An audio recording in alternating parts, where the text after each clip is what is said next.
ونسي شنكرتي الرجلونة هذا الجراح شنكرتي برد بطري فجلة مودي فشني أيوة فجلة ومسيت جبت مودي فجأة والجع فيه مشان يسوي فيه كمان هو اللي ما نملك شيء نقشر بسدي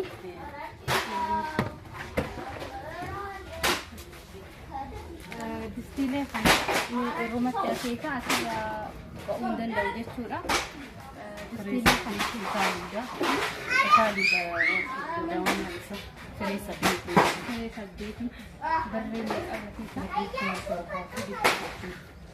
جفيسا كم ترباتي إيشي أبغى تناهم رتيكا كتير على سني إيشي تناهم كناه هاي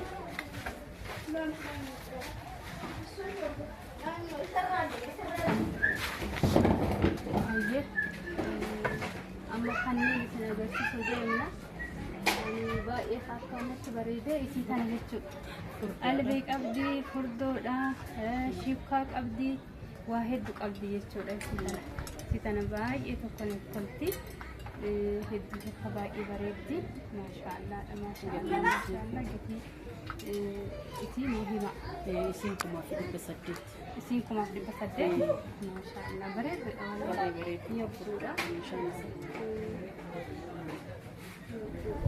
أيه سهلي كان أكون كليهم بس شان النساء وبمرة تكون جرون بركرامة شان النساء كم بريكم شان يفيد بسدت بريكم شان يفيد بسدت إن مو بريكم أفري في دبجة بريكم أفري في دبجة مالي والجان تشين سايزين سي والجانا فاكم يقول دا تريمو سايزين سايزين سي بالكتنا والجان تونس باقي بريد ميشالة quality gateedha meeshaaleen asitti argamu kunis darzan waan bitatu abbaan barbaade hin danda'ama jechuudha.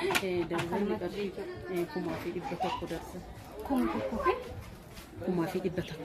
Maashaallah baay'ee tokko bareeda. Kunis gosoota uumamee irratti karaa hin danda'amu jechuudha.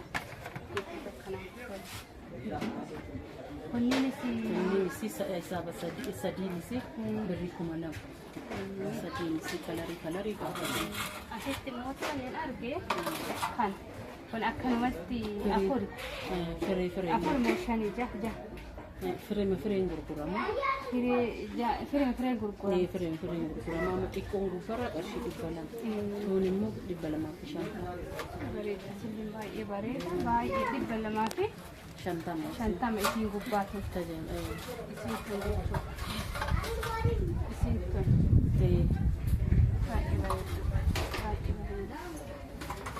meeshaa babbareedduu meeshaa kwaalitii eeggatanii asitti argamanii innillee amma maanqorqoraa wajjin firee jahasaanii maxbashaa uumameen qaba. Kompleetti waan hunda qaba jechuudha. Waanuma qullii qaba kun maxbashaa siin qaba saanii akkana garagalee argisiisa. maxbashaa gubbarraa san amma hin fuuta san gubbaa kaahee malee inni kan isaatii miti maxbashaa jalaan qaba argitee lammaffaa isaati irratti isii walirratti maanqorqoraa wajjin firee jaha jechuudha. Fireen jaha birrii kuma torbaa fi dhibba shan. Baay'ee bareeda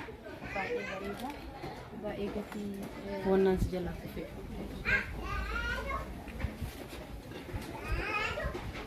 Sinillee dhadhaan kumaawame Madaakuun taatee isillee konkoleettii dhufte ammaaf akkanumatti agarsiifte. Sahaanillee abbaan shanii inni birrii kuma sadiif dhibba saddeeti. Fireen shanii waliin. Hedduu namatti tola baay'ee bareeda akkasumas kanneen itti qaqqabne namni meeshaa xixiqqoo sahaanii shorbaa barbaadanillee kun asitti argamti jechuudha. Jarafaalee kanneen wajjin jechuudha. Kanaaf maka uffata bunallee hin jirani warreen barbaadan ordera godhatu dandeettan jechuudha. Kunoo mana meeshaa jirra. Mana meeshaa gatii isaa isinii gaafanne guyyaarra nagaan nu tura.